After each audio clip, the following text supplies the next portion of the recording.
Hi everyone and welcome to this video. And from this video we'll be starting with generative adversarial networks, and I hope that you have seen announcement video, and I hope that you all already have seen the syllabus of this course. And the first thing is that we are going to learn about deep learning, the basics of deep learning. Although we will a little bit go advanced, not in this video, after some videos after GANS, so of convolutional neural networks. But for now, we'll be learning the basics of deep learning so that you could be on the same pace that I'm going to do that, okay? For getting started with machine learning, GANS. So in this video, I'm going to talk about neural networks and some of the notations that are required in the course. The second thing I'm going to talk about is perceptron and human brain, how human brain works. The third thing I'm going to talk about multi-layer neural network or multi-layer perceptron. I will tell you what's a perceptron in just a second. Then we have activation function. At last, we'll be talking about 4 activation functions, and then we will summarize them all up. Okay? And this is only the basics that we'll be covering up in this video, small video. So if you are not getting, it means that you should at least know machine learning. Okay? I'm again writing. You should know machine learning. And you can learn machine learning, a little bit of machine learning from full stack machine learning course, which is my playlist or the full course, which is still going on. But if you want to cover, you can cover that till now, whatever I have given the video, and you can come back here and then start off. Okay? So let's start off with neural networks. What are neural networks? Neural networks are just like a stack of layers, okay? So what I'm saying is stack of layers, but let me show you an example. So here is a simple neural network. So we have a stack of neural networks. Layers. So these are called layers. These are called layers, and these are called layers. Okay? So we have 3 types of layer over here: input layer, hidden layer, and then we have output layer. But in general, I will talk about what is hidden and all those kind of stuffs in just a second. But in general, we count there. You can see over that we have 3 layers. But in general, we do not count input layer. We count only hidden layers and the output layer. So in this neural network, we have 2 layers. Okay, so in this layer we have one is hidden layer and one is output layer, and we don't count input layer into that, okay, as a convention. So first let's start talking about what is input layer. Input layer is, let's take an example that will predict that you have a task to predict the images of cat or non-cat. Okay, so you have this example. Pretty much is what I'm trying to say. Your problem statement is given an image. You have to understand whether the image is a cat or a non-cat. Okay, so you give input layer, let's say one image, let's say one image into this input layer, and then it will go further. It will extract maybe its eyes, maybe its nose. So it will extract them all and give to the hidden layer. And hidden layer has some weights, that we have to learn, that neural networks have to learn. And you might think, hey, I'm getting a little bit confused. No worries. Let's take another example. Another example is that let's say you want to predict the house price. Okay, so to predict the house price, this is a problem statement which is predicting the house price. So you give let's say the size of the house, let's say the number of bedrooms, and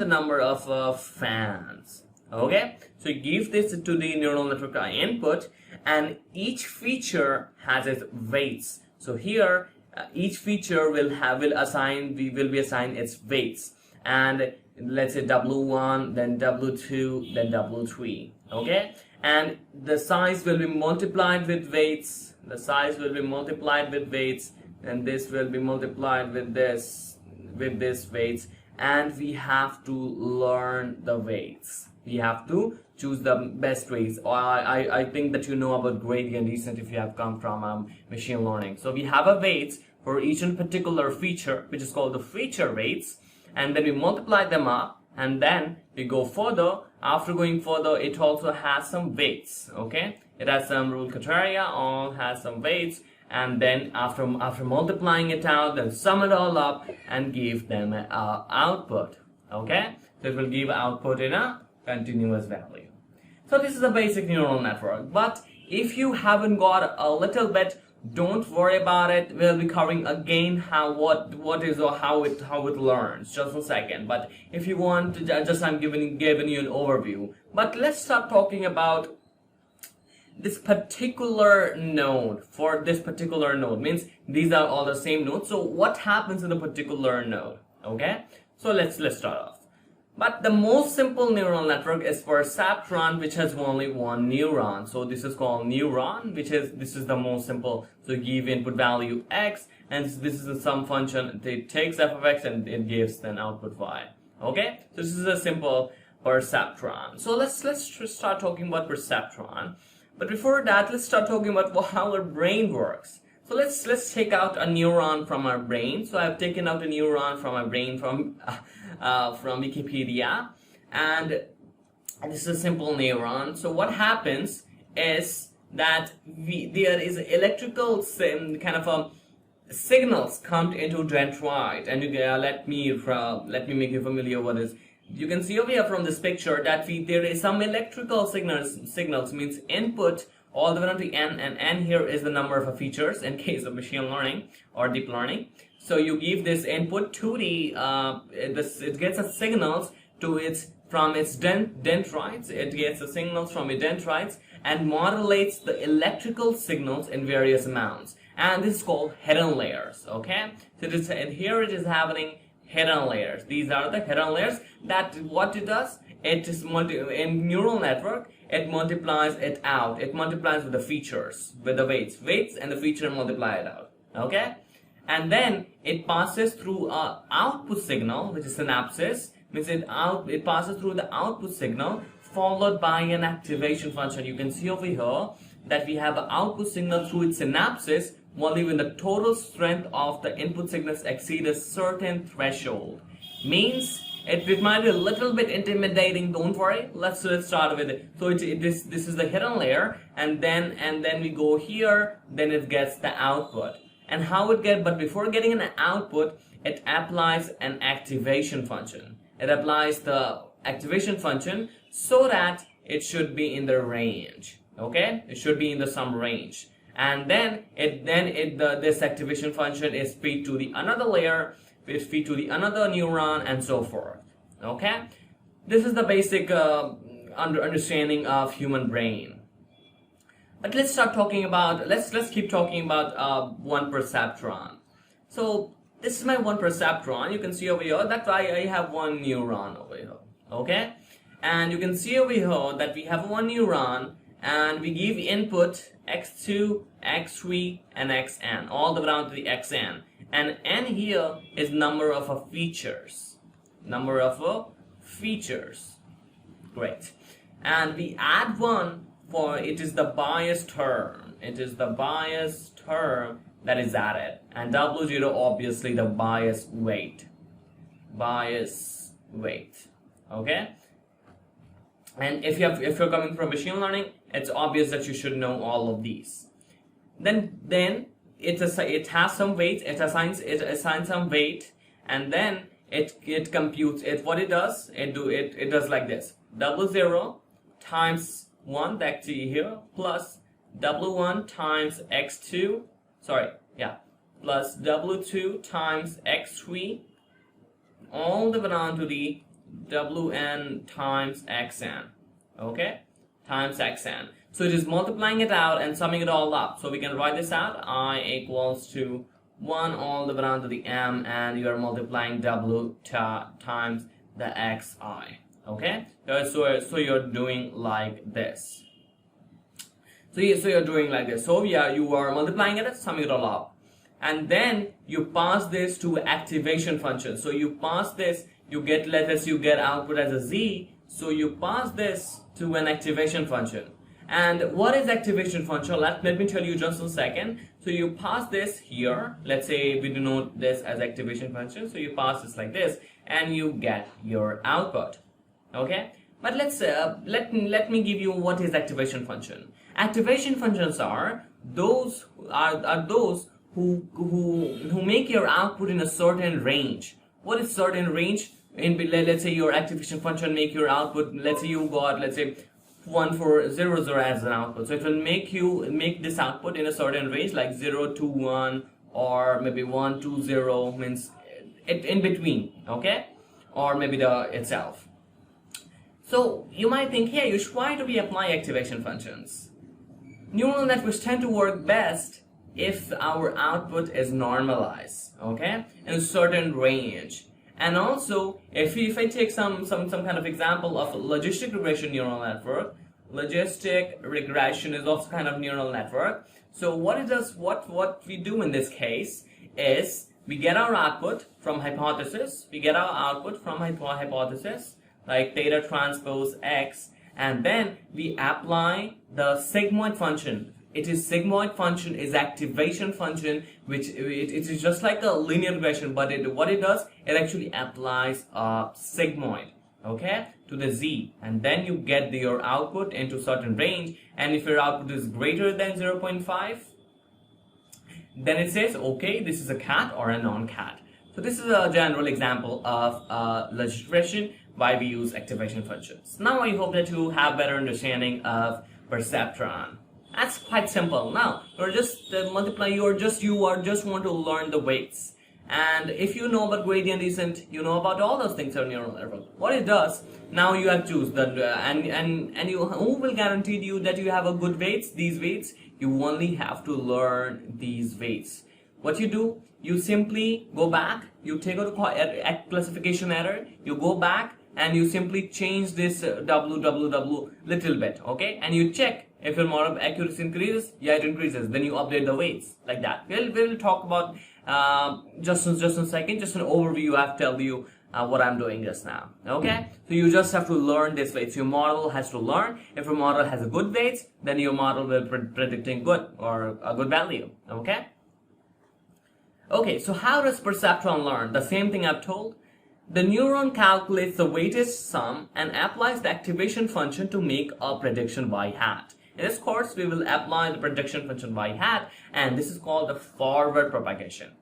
Okay, it is called the forward propagation. It is xi times the yi, and you add biased term. Okay, it's not a convention. It's some kind of a let's say this is, and if your bias term is here, it will like this, 0 or 1 or 2. Its bias term determines the slope or the intercept, sorry, not the slope, it is intercept of y. Then it compares the output with the correct label. So let's say predict is 0 and your correct label is 1, then your error is high. Obviously your error is high. And then what it does, it then update the weight. These weights update the weights, and if the prediction is too high, it try to adjust the weight to make a lower prediction, to make a lower error the next time. Means what it does, it changed the weight. Let's say weight was 1 when it's predicted wrong. Now weight is 1.1 when it's slightly better. Then we update the weight to be 1.1, and we do not take a weight to 1. So this is called updation of a weights. And we will talk about just a second about Backprop after some time, and then you repeat until and unless you get the best weight, or your model has learned the best weights. Okay, so it's quite interesting that I think you're getting that. So now you learn about perceptron. Now let's talk about multi-layer neural network.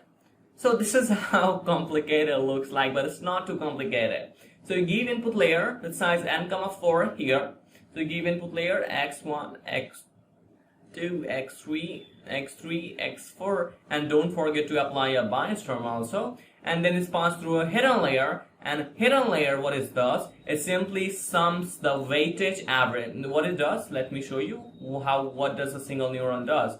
It multiplies xi times yi, means the weightage, and x in the input values, and it also applies the activation to these outputs. Activation to this, okay? In each node it is happening, in each node. And activation of this, the information collected by this will be passed to this all, okay? And again, it takes out let me show you.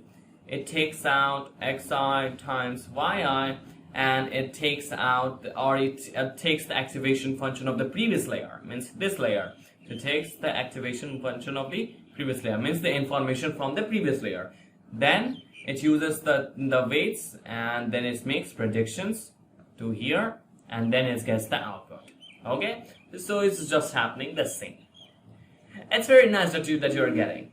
Now I hope that you got a fairly little bit of idea about neural networks and how does what is a perceptron. We'll talk about how does neural network learn. But before that, let's keep talking about activation functions. What are the types of activation functions which are available here? There are commonly 4 types of activation functions, although there's a lot more. But in GANS, we have ReLU, Leaky ReLU, Sigmoid, Tanh, and neural networks is used also a lot in deep learning. So these are the common activation functions which are used. So let's keep talking about ReLU, Leaky ReLU, Sigmoid, and Tanh. So first of all, ReLU activation function.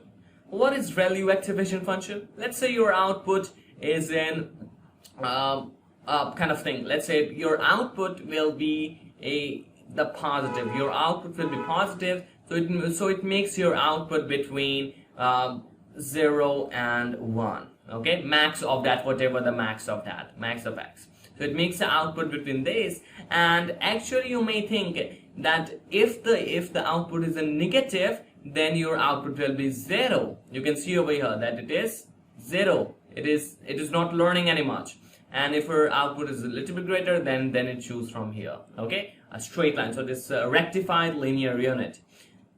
But it has some problem. The problem is that if your model is not learning, it is called the dying ReLU problem. Dying ReLU. If your model is outputting the prediction, then your model is not learning, and it's called a dying ReLU problem. And its equation is defined as the max of 0, 1. I think I am not remembering the equations. You can take a look at the internet. Another activation function is Leaky ReLU.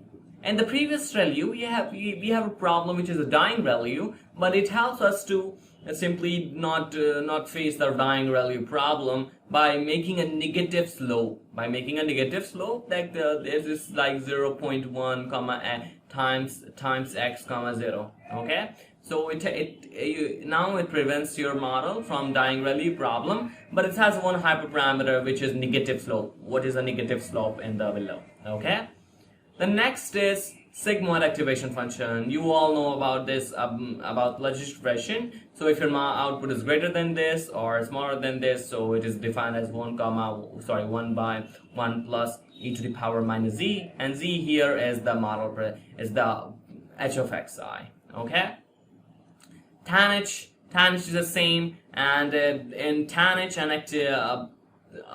Sigmoid activation function, it has a vanishing gradient. If our output here, your model will be not learning. So this is called a vanishing gradient, and still research is going on. You can make your own activation function if you want.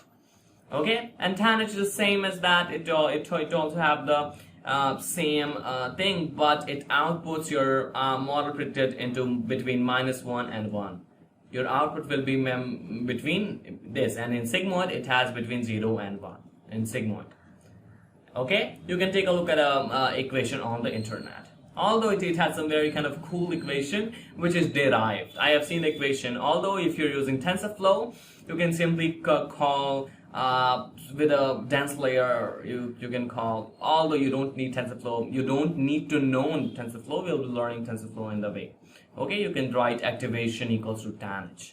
And we use activation function for passing our information of this layer to the another layer. So how does neural network learn? First, we initialize the weights for multiplying with the features. Then we do the forward pass. For example, we take out a sum and then we have to apply the activation function and then we get the output. Then we compare our output with the model predicted value. And then we get the error. And then we take out a partial derivative of our cost function.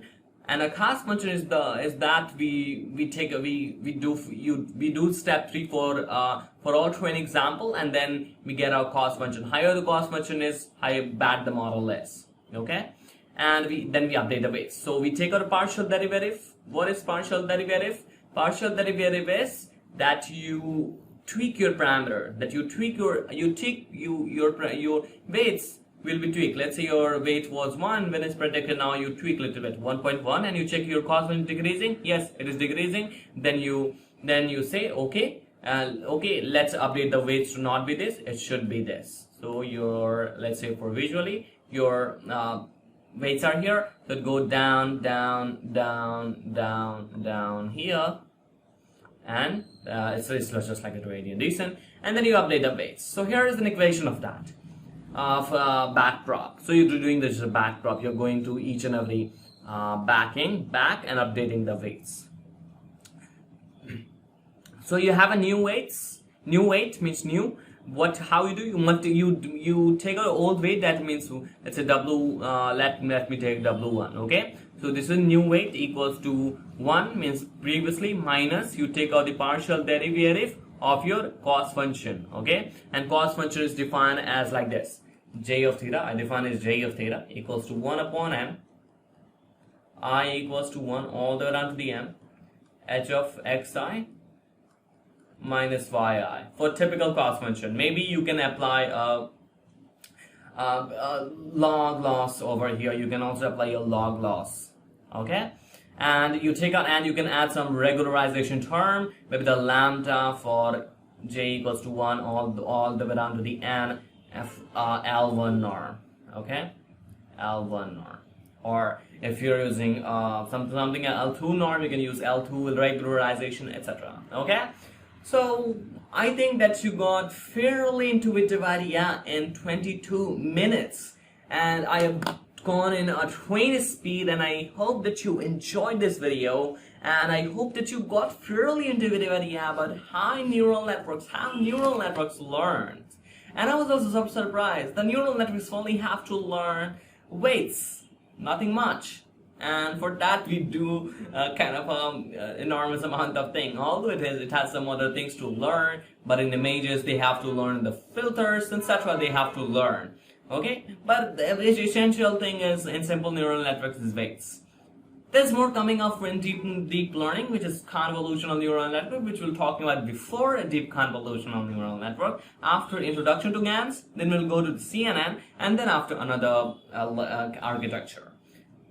I hope that you find this useful, and I hope in 23 minutes you got to learn many things, and I try to bunch of things in a one way, and I try to give it to you as much as possible. And I've also introduced 2 regularization techniques to make your model regularized model, and you can add this a lambda, and you have to choose your lambda according to your needs. Okay, so we have learned so much fast, and I will be catching up on the next video. Till then, bye bye, take care, and please do make sure that you watch my previous video about how to solve programming challenges, my tip.